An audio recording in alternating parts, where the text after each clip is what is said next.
Hello guys! What's up? What's up? So, welcome back sa aking YouTube channel. So guys, nakikita nyo, magre-repair tayo or magre-repack tayo ng pedal. Ayan o. Medyo magaspang na siya, saka maluwag na siya. Ayan, magre-repack tayo ng ball bearing. So, hindi pa tayo naka-seal bearing eh. Kaya, repack lang tayo. Mahal yung seal bearing eh. Ang mga kakailanganin natin na gamit ay, siyempre, grasa.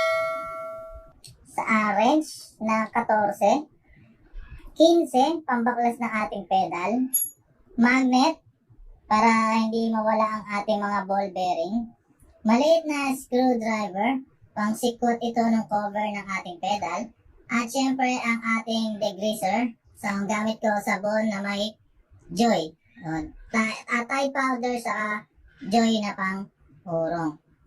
So, ano pa hinihintay natin guys? Simulan natin. So, syempre, unang-una, kailangan nating baklasin itong ating pedal. So, ang gamit natin dito ay size 15. So, ang pagbabaklas ng pedal guys, papunta palagi sa likod. Ayan. So, niluwagan ko na to guys kasi para hindi na mahirapan sa pag-video. Ayan. So, lahat pati doon sa kabila guys, palaging papunta sa likod ang pagbaklas. Ayan. So guys. So ito hindi ko pa nabubuksan. Kunin natin itong maliit na flat screw para masikwat natin.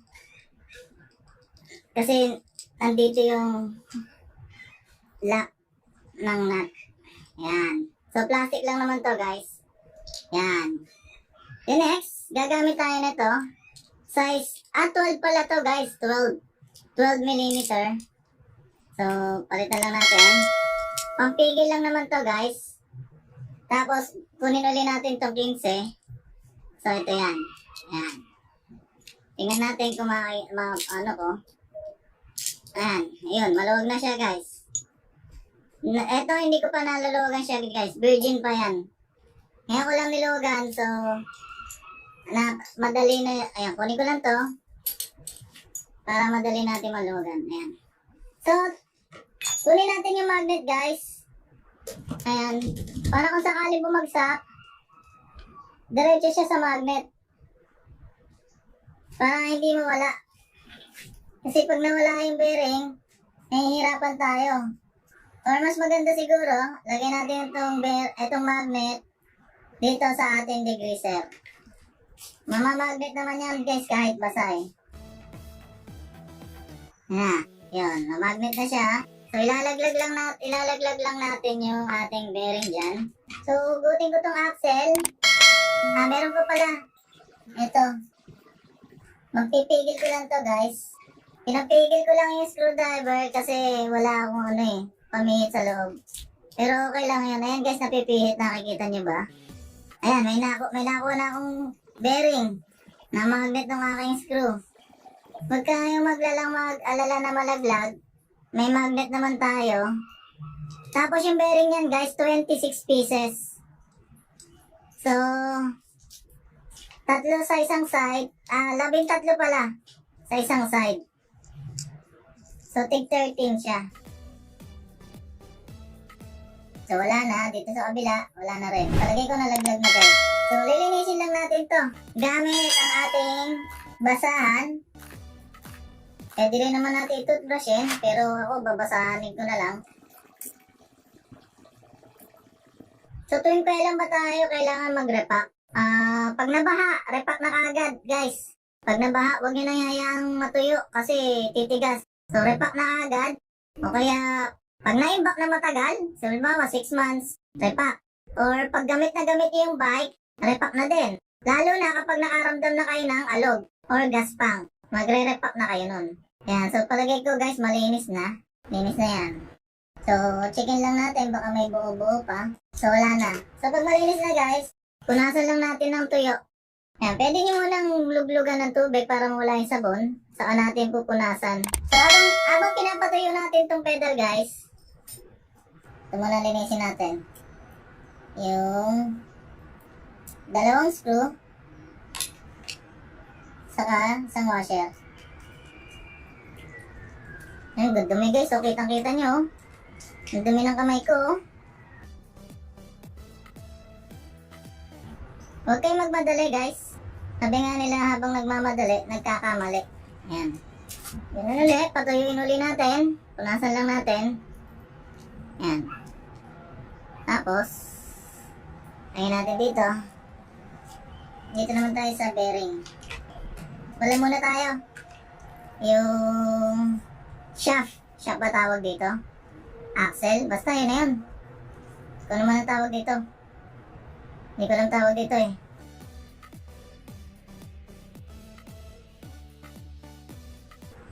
Punas ulit. And lastly, ang ating bearing.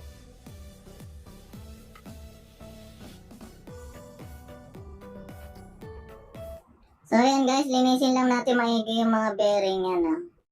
So gumamit ako ng magnet para sigurado na hindi siya mawawala. Kahit anong gawin ko punas dyan, hindi yan malalaglag. Ayan. So palagay ko malinis na to. So ang gagawin natin, nalagyan na natin ng grasa itong ating pedal. Lagyan na natin ng grasa. Tabi na natin to. So gagamitin pa natin yan. So ang gagawin ko guys, ito muna lalagyan ko ng grasa. Kasi mahirap yun. Dito ko ikapapakapit. Papakapitin natin yung bearing dito. Yan. So kuha tayo rito ng 13. So 13 lang guys ang ilalagay natin.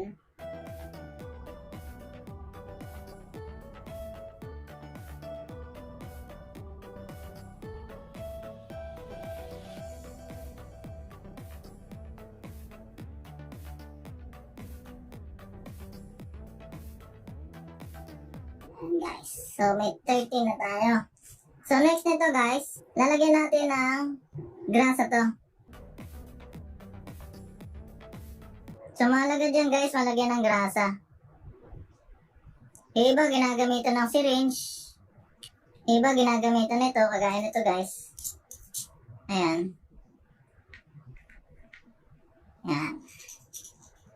So, bahala na kayo kung paano nyo lalagyan ng grasa. Basta mahalaga lang niya malagyan ng grasa yan. Yung pinaglalagyan ng bearing. Yan. Tapos, bago natin ikabit yun, lalagyan na rin natin ito ng grasa. Yung kabila naman, ito yung outer part ng pedal.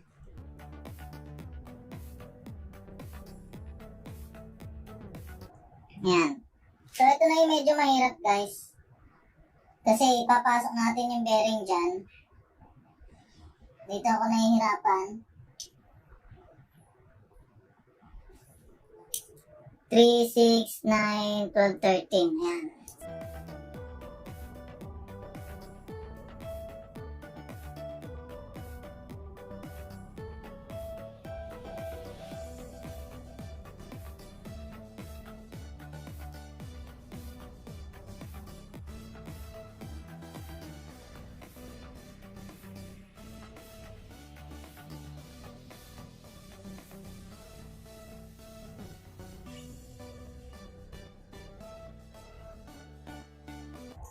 Last one. Hanapin natin kung saan natin lalagay. Ayun, may space. Yan. So, okay na. Lagay na natin, guys. So, 13 rito. 13 doon. So, itong shaft, dito sa mababaw, kasi malalim dito, dito lalagyan tornilyo. So, papasok lang natin. Siguraduhin na nga natin. Lalagyan ko lang to guys ng konting grasa. Yan, para sigurado tayo. Magbabaklas din naman tayo. Maganda na yung sigurado tayo. Siguraduhin nyo lang guys na hindi mawawala sa ayos. Tapos, lagyan na rin natin to.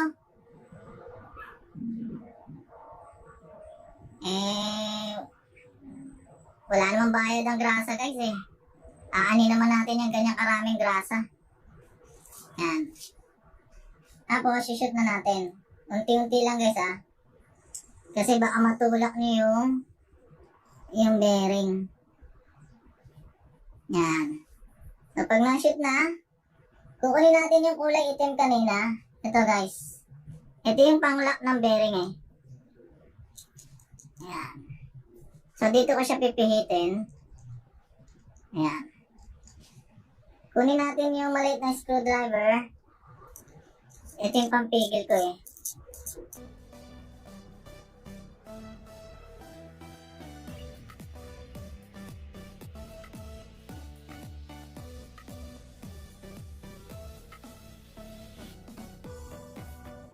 So, ayan guys. Medyo malalim na siya. Pipigilan na lang natin dito. Para dito na lang natin siya pipihitin. Huwag niyo masyadong sisikipan. Baka hindi na umikot yung ating pedal. So, ayan, palagay ko okay na to. Kasi ganito naman to talaga no, pagbago ang bumili ng pedal. Medyo masikip talaga siya. Ayan. Lagay lang natin tong washer. Meron yung ano guys, oh, may gawi yan. Pag mali kayo ng pasok, hindi yan papasok. So, tama dapat. Tapos, yung lock. Gamitin na natin to para ma-shoot. So, ganun ulit. Sigipan lang natin. Kung kanina niluwagan natin, ngayon, sisigipan natin. Diba? Ay, ayaw.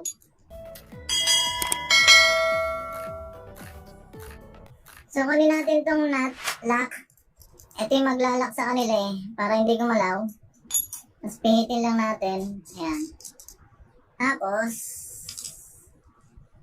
sigipan na natin. Gamitin natin to parang pampigil.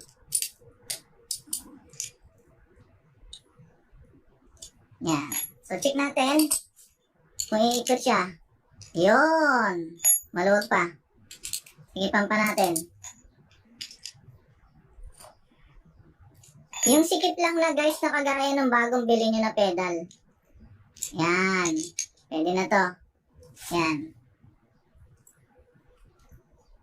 Yan. Ganito rin naman kasikip yung bagong bili. So, lalagay lang natin to. Babalik. Konting pukpuk.